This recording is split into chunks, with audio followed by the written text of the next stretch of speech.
What's going on, guys? Today I want to talk about how to make progress on your accessory lifts, which is actually a very simple solution. You see, all you have to do, my friends, is treat your accessory lifts as competition movements. That's really all there is to it. So instead of just throwing in a 3x10 hammer curl at the end of your workout, how about you periodize your curls?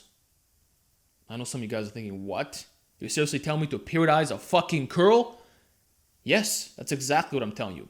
Just because something is not a competition lift in a given sport does not mean that you can't use advanced progression models on that exercise.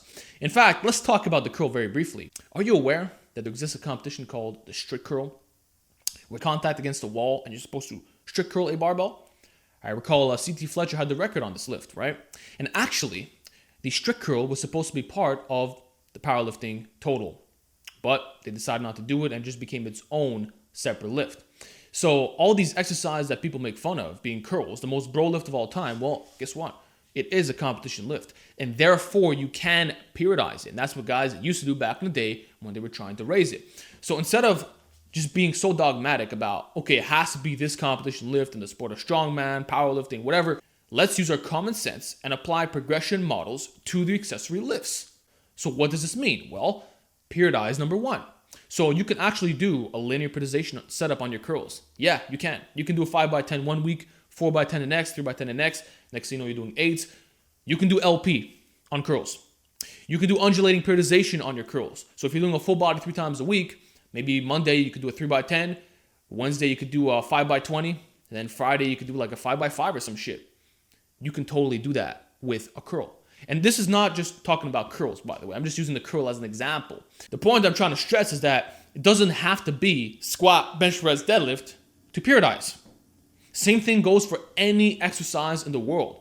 You can periodize an overhead press. You know that, right? Just because it's not a part of competition nowadays doesn't mean you can't periodize it. You can periodize a Zerker lift. You can periodize a Zerker deadlift. You can periodize a fucking front squat. You can periodize anything, really.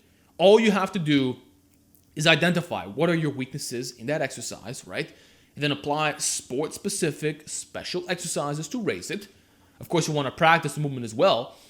And then you just want to use a multitude of different set and rep ranges. That's really all there is to it. So if you were trying to raise your dumbbell fly strength, just as a quick example, right? Well, you could rotate the fly heights. Week 1, it could be off an incline. Week 2, off a decline. Week 3, flat. Then maybe week 4, you could do floor dumbbell flies. Ever thought about that? For your extensions, the same thing. Week 1, it could be a barbell extension. Week 2, a dumbbell extension. Week 3, a rolling extension. Week 4, it could be a JM press. Do you get what I'm trying to say here? It's very simple.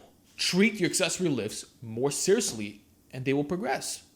Now, if you just do it as fluff and pump, like you treat your compounds very seriously, and then when it's time for accessory work, you just throw it in and you don't pay much attention to it, you're not maximizing results. You're really not. You're not going to maximize your hypertrophy results.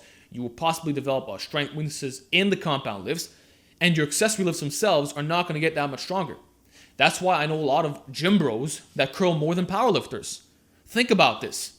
You got a guy who's a fucking gym bro who runs bro splits, but because he trains arms all the time, he's always curling, he's able to do some serious numbers. Yet sometimes you got a powerlifter that can deadlift serious weights, they could bench, they could squat, they could do all these things, but they got a weak curl. You get what I'm saying? Because they just throw it in at the end of the workout. They'll do 1 to 2 curls, 3x10, call it a day. That's not how you should approach it, my friend. And that's another reason why I'm not a fan of minimalist programming, because it neglects the accessory work. It does not treat it seriously. And let me tell you something, man. If you want to become the best lifter possible, you better be fucking maximizing your accessory work. If you want to match the strength of a 500-pound bencher, well, you need to match his accessory lifts. Real talk. You have to match his extension strength.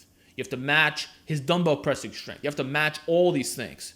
So don't just think of it of, okay, I'm going to be very specific on my comp lifts, but with the accessories, I'm just going to throw it in and call it a day. No. Periodize your accessories. Use special exercises that are similar. Modify the sets and reps. Stop with the fucking 3 sets of 8 to 12 reps. Stop it. Do some other shit to complement it. And you're going to actually get stronger on the accessory lifts. You're going to get more jacked, and your compounds will raise that much more. That's what optimal programming is all about, okay? So stop with this idea that it has to be a competition lift to get stronger at. It doesn't have to be this way, okay? You create your own competition lifts and you create your own progression models for a given exercise, whatever that may be. It could be any exercise in the world. It could be a side raise, it could be a dumbbell fly, it could be an extension, it could be anything, guys. Just treat your accessory work more seriously, and you'll actually get stronger at it. So yeah, although I didn't really talk too much about the different types of progression models and stuff, I think you can watch my other videos where I talk about how to do that for the compound lifts, and then you can apply that to the accessories as well. So yeah, guys, that's really all I want to talk about in this video. If you want to get stronger at your accessories, you actually have to prioritize them and treat them seriously. And just because it's not a competition lift doesn't mean you can't do this, all right?